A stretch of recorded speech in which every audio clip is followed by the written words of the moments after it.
Hello and welcome back. Let's see, you're gonna have to go stop up here. Okay, so today's video is gonna be a little different.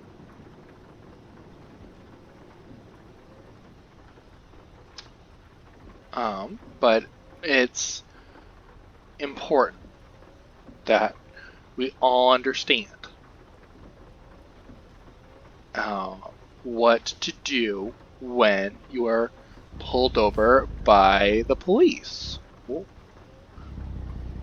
So,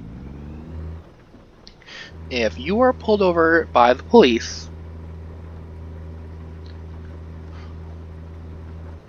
what you do when you actually pull over, because you shouldn't run away or try to get away, you stop and you put your hands on the wheel. That's it.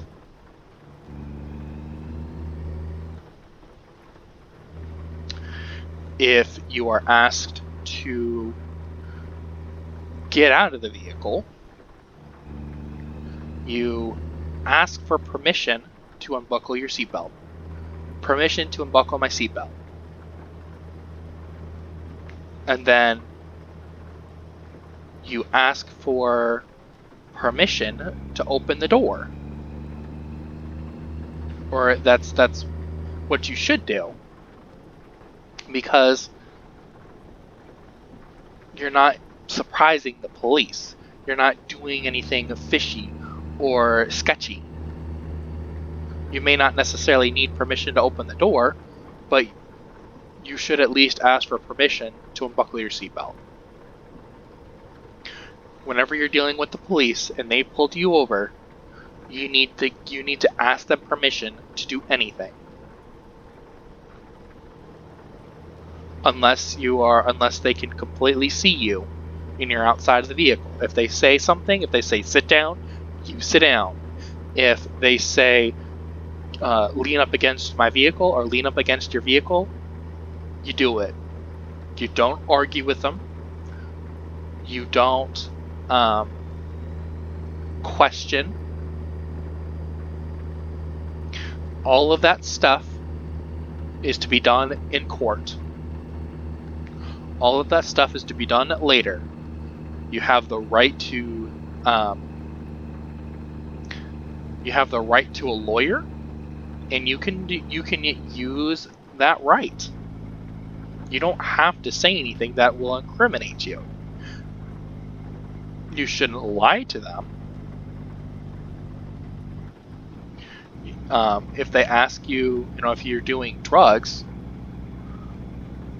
I think one of the issues I have with asking if you've done drugs, and you say yes, well, you've already incriminated yourself. You've already admitted to a crime. If you say yes, they should be able to ask you if you have done drugs in case they need to call an ambulance or go do something else. But that's another topic for another day. The point is, if you're pulled over by the police, you keep your hands on the wheel until you're asked to do something or provide something. If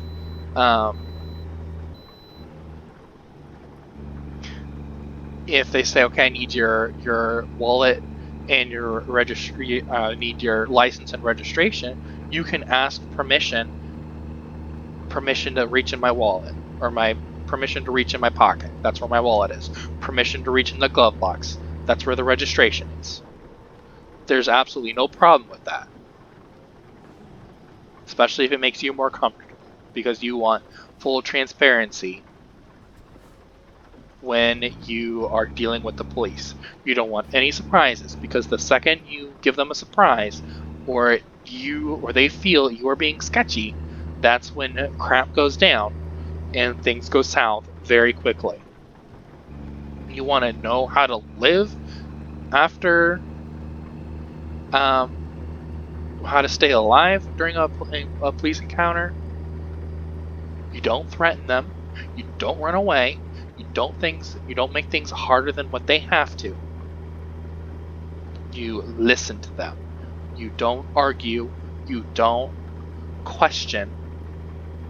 You fight it in court, or you sue, or you figure out another way to handle it. But the time to handle it is not when you're being pulled over or dealt with by the police,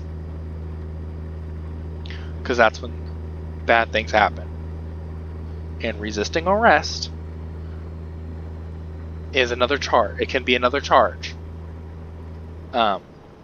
Trying to run away and not pulling over right away can be a charge.